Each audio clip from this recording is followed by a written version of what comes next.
everyone, it's Rhonda from Miss Bomb Designs, and I'm really excited to share that I'll be joining Creative Grandma's newest contest featuring the Premier Yarn Box. If you haven't heard, Creative Grandma, also known as Glenda, is hosting a fun challenge where you get to create a project using every color from one of the two new boxes from Premier Yarns. There's a bright colorway box and a pastel colorway box. I haven't received my yarn boxes just yet, but once they arrive, we'll do a fun unboxing together and brainstorm a summer project.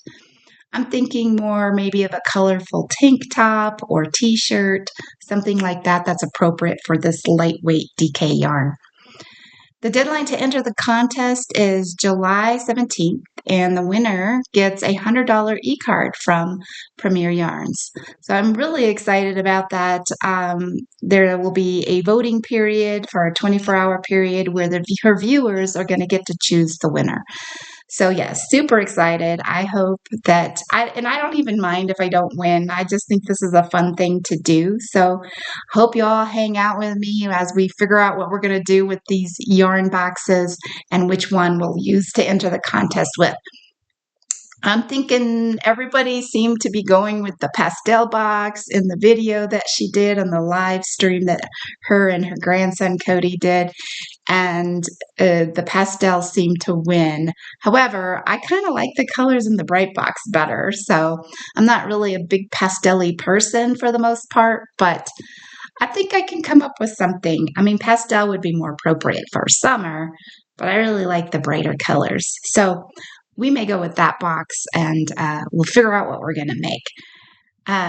For today, the rest of today, I am going to be going to a quilt and sewing fair with my friend, and that's kind of about an hour's drive away from here. So while I'm there, maybe we'll get some footage of what's going on at that fair. It's just another crafters fair. The focus is more on quilting, as she's more into quilting, so we're going to have a great day today. So I'll be heading out here shortly to go hang out with her and take a look at the craft fair for quilts, for the quilting fair. Anyhow, stay tuned. We'll see how this goes. Hey, my friend and I are at the Douglas County Fairgrounds at the Quilt and Sew Fair, and this is what we're looking at here. We have lots of beautiful quilts. Yeah. That's what I yeah. We just got all the fabric for those twin size quilts, so well, about to get started on that, right? Frankenstein.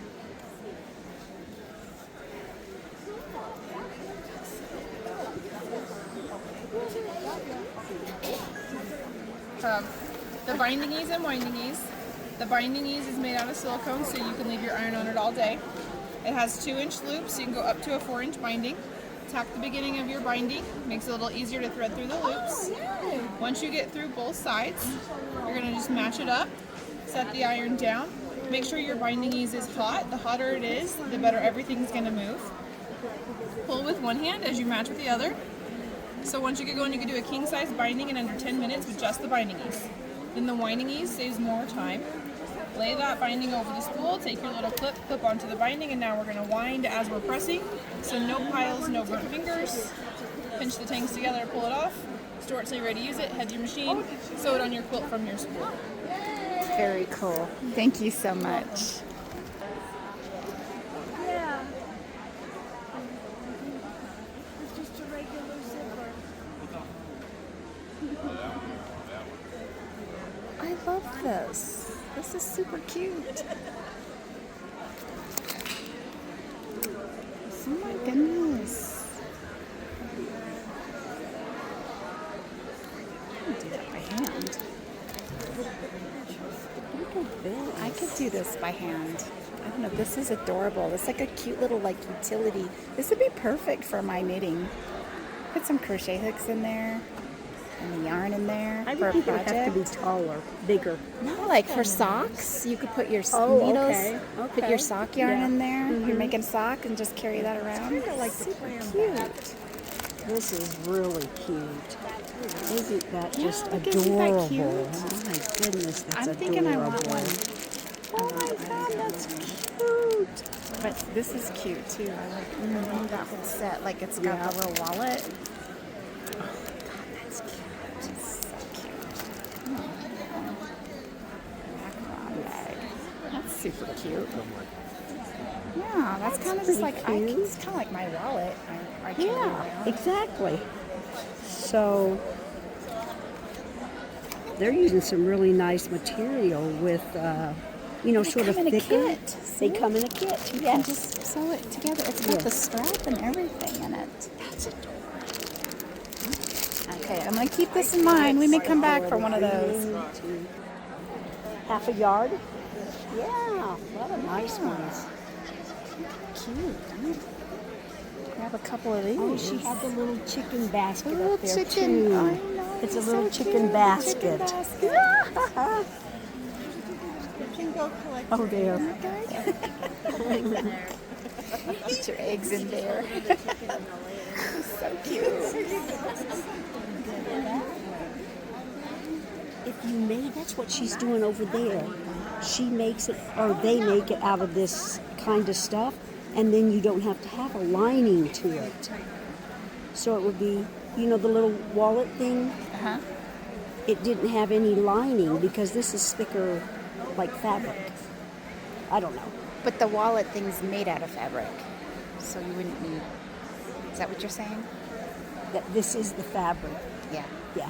I was thinking of this fabric to line like a crocheted Oh, bag. oh, yes. And like my Perfect. crocheted Yes. bags, That would be perfect. I mean, help me pick out a color. Okay, perfect. You can. I'm not pushing down here. When I'm pulling that, I'm just hovering it over the thread that's coming up. So you can go this way, and I would tip it forward a little bit, and it'll take it out. But if you are a shover and a pusher, you're going to take a nick. If it's this way, you never are going to take a nick. And you don't have to push down here. You just have to hover over that thread. You try. Okay.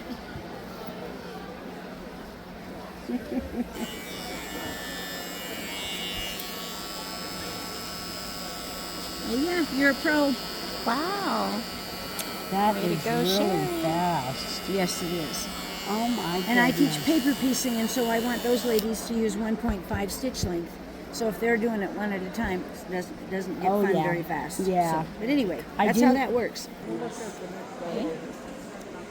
I'm telling you, don't look.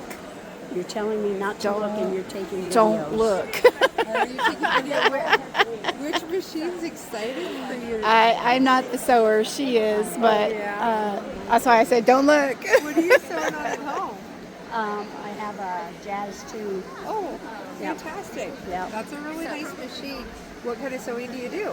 Do it like that. You could. You could. Yeah, you could. You would just pop all these guys off and then you'd scoot it over. But you can see here how we have it framed where it's here and then we hooped it over this way. So once you kind of get here and you're finished with it, you can pull off this and then pull off these guys and then you can even just scoot it with this right here. And just scooch it across forward, and that keeps this, and then, you still have to do a little bit of like safety pin basting or spray basting before you put it on the frame, but then you have, with yours, it's going to have almost as much front space as this guy right here, so you're going to be able to like literally come all the way up here, you have this whole area of free motion. Okay, there's a yarn place. See, this is like what I was talking about, something like this. Oh, I could do the contest with something like that. See the little- Yes, those are adorable. That's absolutely adorable. camel undyed silk. Ooh, I like that. Look how soft that is. Oh my goodness. Okay. We have yarn at the quilt show.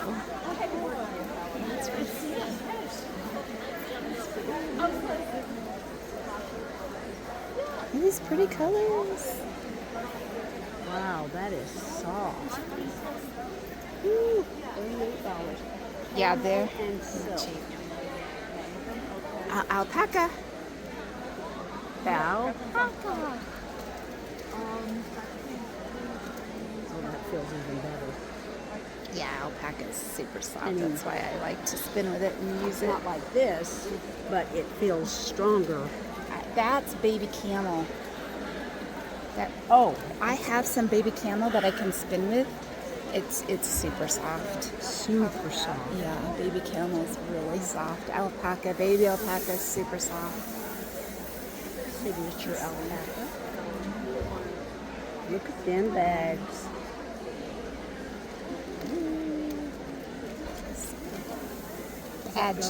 Bad sheep. No, this is sheep, but it's kind of a specific type. That's cool.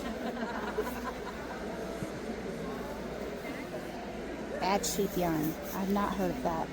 It's very cute. It's a mohair blend. Mongolia fur. So I spin my own yarn, This is my cup of tea. but it takes forever. This is some strong yarn. That's what I did too. I'm like, yarn, they have yarn. Yeah, my brother does the sewing. I do the little crochet Here stuff. you go, right? This is needle punch. And that's punch. I haven't done this in so long. Look how beautiful that is. Isn't it so pretty? This stuff on here. Some leather work stuff. That's so cute. Oh, if you're into dogs. Cute. Okay, this is the bag I ended up buying. It's a cute little messenger bag. I'm going to hand sew it. It's got everything in it except for the batting. But I have some batting at home I can use. Or Sherry has some she could give me. Okay, we had to come back and get some footage of this super cute hoodie jacket. That is so cute. So we needed to get a picture of that. Okay, everyone, I am back from the Quilt Festival. It was pretty good size. There was a lot of people there, lots of beautiful quilts, some just great things in there. It was really hard not to spend a ton of money, and guess what? I ended up spending a ton of money. It never fails. I go to things like that. I can't say no, especially when they have a yarn booth. There was only one in the entire festival that had yarn, and it was pretty fancy, expensive yarn. So I want to go over real quick what I ended up getting. But before we get to the yarn, I want to talk about some of the other things I got. Since I'm trying to maybe make some bags that I can maybe start selling on my website, I thought about having some that are lined. So I bought a few of these fat quarter fabrics, and this one's my favorite. I really love this color. And then I got this one. And then I got two of those. And then I got just some plain purple that I thought would be really cute inside of a multicolored bag. And then I got this kind of paisley print one that I thought would be great for inside of a bag too. So these are going to be for bags. That is what I plan to do with those. Then I bought this, and these were only $2 each, so that wasn't too bad of a price. So not too bad. Then I got this purse, which is at the end of the previous clip. It's a messenger bag. I'm going to try to sew it by hand. We'll see how it goes. I may break out the sewing machine for it. I don't know. It is really cute. I love the one that was hanging on the display. And I think I can make this. And then my idea was, after I finish this and create the pattern, I want to do a crocheted version. Because how cute would it be to make little mini squares? And I ended up with a ton of ideas for the Premier Box Challenge. Going there, I'm thinking, and now I'm thinking granny squares with the boxes. I'm thinking of a granny square bag that I could line, although it says not to use anything other than the yarn. So, but that's okay. I could line it after I enter it into the contest. But then I'm thinking, how cute would a messenger bag like this be? And this bag has got the pattern. It has pockets inside and on the outside, and a zipper. It's got a zipper, and then there's pockets. So it comes with the handle, the fabric. The only thing it doesn't come with is the batting, like I said in the previous clip. But it's really, I mean, look how cute that is. This is cute. I think I'm going to try to hand sew this. We'll see how that goes. I did hand sew the lining for the last bag that I made that I did a video on. So I know I can hand sew it pretty nicely. I'm not a great quilter. I'm not very familiar or good at using the sewing machine. You know, there's something I find a lot is people who are into this craft space for fiber arts are either into one or the other, right? Like they're either into yarn or they're into fabric. And so it's rare that you see people do both, but there's a lot of people who do both. But most people tend to lean towards one craft or another, even with crocheting and knitting. Like there's not as many people who do both. There's usually more people who do crochet or they strictly do knitting but you know, I like all of it. I do everything. I'm not as big of a sewer. I don't like getting the sewing machine out. To me, it's just cumbersome and confusing. And even though people say, well, knitting and crocheting is confusing, I don't know. I just can't deal with the machine. There's something about it. I have more control over just my hands.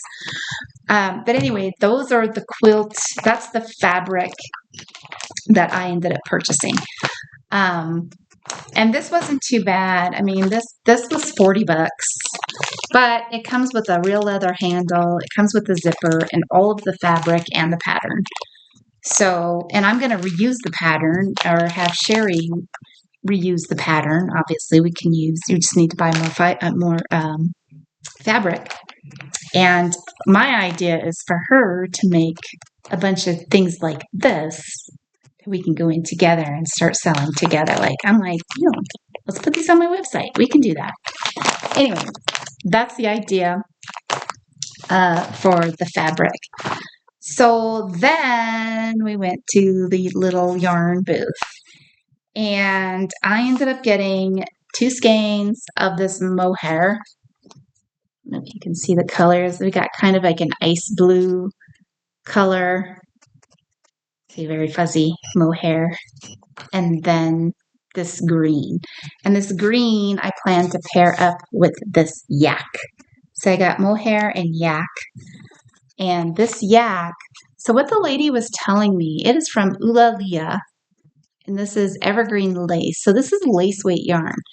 But she said that what you need to do is, because of the region where this yarn is spun and the elevation, they can't scour, or once they spin it, they soak it in tepid water instead of really hot water. Because really hot water will make it bloom, right? So that it's not, so even though this is fingering weight, once it blooms, it kind of makes it a little bit more, not quite fingering. So it will bloom out a little bit more. And so she was telling me that before you start knitting with it or crocheting with it, to put it in some really hot water and let it soak for a little bit with some water, and it'll bloom it out a little bit more and just make it more softer and nicer. I think it's pretty nice already, but I probably will do what she's recommended, because this is fingering weight yarn, and there's 650 yards in here. So that's pretty fine yarn, because it's only it's 100 gram. So and then these are super fine, because this is super fine mohair. And these have 262 yards. So there's way more of this than this. So there won't be enough to hold together with this for a full, well, Maybe if I just do this with this held together and then use the leftover yarn with this for something else, because that would be 200 and, some odd yards. I'm thinking of like a very lightweight, simple cowl or something like that for that. But these were very expensive. These 3 things cost me $80. Yeah, $80 for these 3, and look at how little they are. But there's a lot of yardage in here. It's just so lightweight. You really have to hold it up with something. So with this one, I plan to use some of this alpaca that I already have. And this alpaca is a heavier weight. This is cloud-born alpaca. This is actually alpaca wool and silk. So holding it together with this, it would be so soft. Oh my God. So soft. Anyway, yeah, I'm not quite sure what I'm going to use this mohair for. I've been wanting to get some mohair to kind of use it in something, but it's so expensive, real mohair is. And so it's so expensive that, this is a 3-weight yarn, 274 yards. So this and this is about equivalent for yardage. This thing has a ton of yardage, so this has to be super fine yarn. Let's look at this. It's really, really skinny. Really super skinny. But you could hold it 2 strands held together. So 2 strands of this held with 1 strand of this. That would be a cute cowl. Anyway, that's what I'm planning on doing with those. And if I sell them, they'll have to sell for quite a bit because that's expensive yarn. And I don't know if anybody would pay for a super expensive cowl like this. But once I bloom this yarn, it'll be a little softer. And I think it's okay how it is. It's just there's a lot of yardage in here. In fact, I kind of want to take it out of the package now, but then I won't be able to get it back in, but that's okay. Yeah, so where this is made, did she say it's made in Uruguay or something like that? No, made in Mangala. I don't know where that's at. But because of the altitude and where they are, apparently they can't get the water hot enough or that won't boil. I don't know what the deal is. So they soak it in tepid water after it's spun. So it doesn't get that bloomed effect because after you're done spinning yarn, you usually soak it for a bit afterwards. So this is it opened up. There's a lot of yarn in here. And it is pretty fine, but yeah, if I held 2 strands of this held together, that wouldn't be too bad. So anyway, I just wanted to give an update about what I got at the quilt show, and stay tuned. Our next video is hopefully going to be about the unboxing from Premier Yarns to get ready to start our challenge. And I think it will be here on Monday. So awesome. We'll have it on Monday, and I will post this video probably before then. And then when we get the yarn from Premier, we'll do a separate video to unbox it, and then we'll start talking about the project that we're going to make with it. The nice thing about going to the festival today, or the quilt show today, was I have a lot of ideas now for what I want to use my yarn box for. So we will keep you posted, and we'll see how it goes.